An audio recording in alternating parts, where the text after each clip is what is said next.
There are three that always stick out as a primary concern. The absolute very first one is to use multi-factor authentication. Anytime, especially if you're on the outside of the building or remoting in, whatever you want to call it.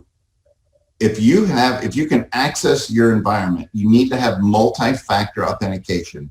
It could be something as a RSA token. It could be, a separate password. It could be even logging into a lot of devices and have BitLocker. You have to unlock that machine locally before you can access an external network.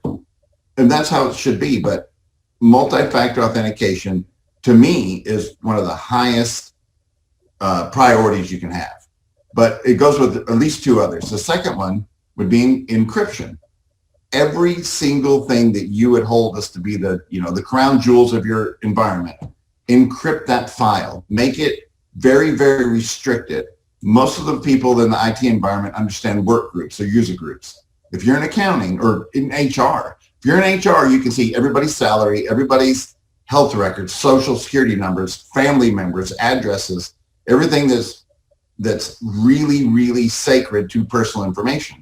If those files aren't encrypted, or if anybody that knows somebody else's password can get in, it's not safe. You've got to have a separate level. Even though you can log in as somebody in HR, you need to have a separate password to access that file or that file share. And I'll say the last one, the third, and to me, equally as important, maintain your patch level, whether it's IT, whether it's routers, switches, laptops, desktops, any end device, as well as the OT environment.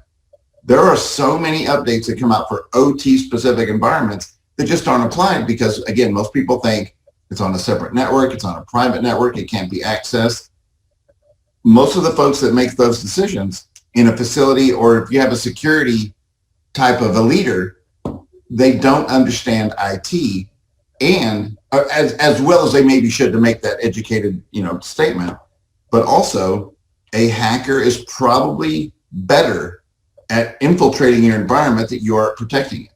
But anything you can do to be a deterrent, because no environment is completely safe. I think we've all been made aware of that.